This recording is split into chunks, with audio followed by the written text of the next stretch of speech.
So when people say NATO is a threat to Russia, what do they mean? Because there really is no evidence, only Kremlin propaganda revomited by Russian shills. I mean, NATO doesn't invade countries to force them into NATO's orbit. That's what Russia does. The Kremlin's fear isn't NATO aggression, it's losing control over countries that reject its influence. Every time a former Soviet state or satellite nation moves towards democracy, the European Union or NATO, Russia responds with war, occupation, blackmail, or political subversion. When Georgia moved towards the West, Russia invaded in 2008. When Ukraine moved towards the European Union, Russia invaded in 2014 and then launched a full-scale war in 2022. When Lukashenko was about to fall in Belarus in 2020, Russia bailed him out with Russian forces. When Moldova tried to break free, or when it still tries to break free, Russia threatens its energy supplies and then backs separatists in its country. Separatists that, to this day, hold territory for Russia in Moldova. This is a pattern, not an anomaly. Russia cannot compete with NATO's model of prosperity, stability, and security, so it must resort to force, propaganda, and hybrid warfare to keep countries in its orbit. If NATO truly were a threat, Russia wouldn't need to invade its neighbors. It would be the other way around. It would be NATO invading Russia and its allies. So the claim that NATO is the threat to Russia is a complete lie. Russia is the aggressor. The Kremlin and its propaganda machine push the myth that NATO is the real aggressor, but the facts tell a different story. No country has ever been forced into NATO. Every former Soviet bloc nation chose NATO membership through democratic processes.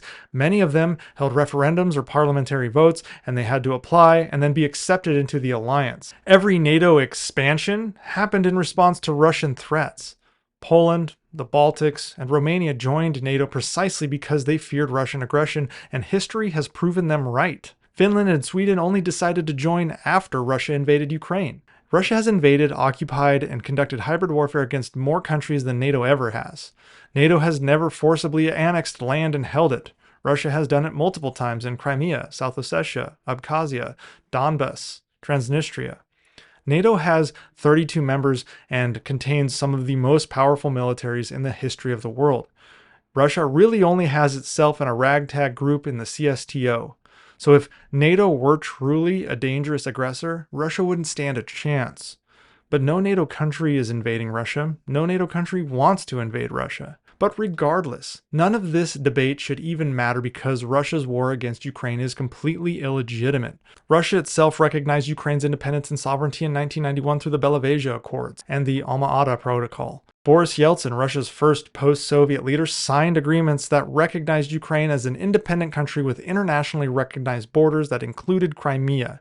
It guaranteed Ukraine's territorial integrity in exchange for Ukraine giving up its nuclear weapons via the 1994 Budapest Memorandum and affirmed Ukraine's right to choose its own security alliances, including NATO.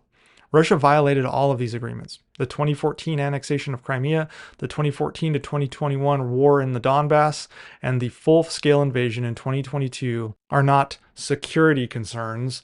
They're blatant acts of imperialism by Russia. But then I hear from Russian apologists this really silly argument.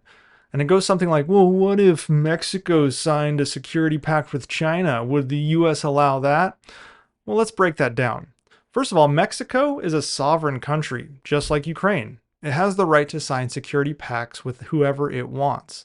The US and Mexico have internationally recognized borders, agreed upon by both sides. Russia and Ukraine also have recognized borders. That is until Russia decided to violate them. But this hypothetical gotcha that they think is so smart really exists in the realm of fairyland. Mexico is historically neutral and unlikely to seek a military alliance with China by its own choice, not because we're forcing them to be neutral like Russia is with Ukraine.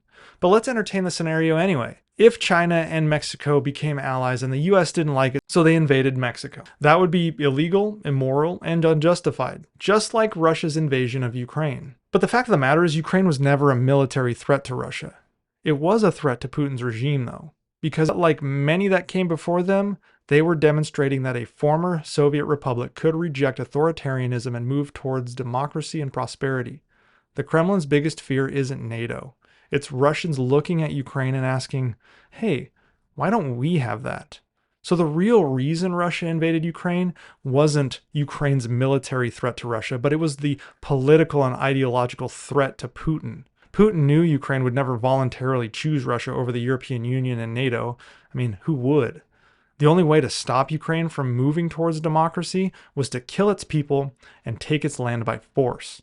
That's why Russia lies about NATO. It's the only way to justify its wars. But the truth is clear. Russia isn't defending itself. It's trying to rebuild an empire. And every country that Russia has ever protected has actually been fighting for its life to escape from Russia's control.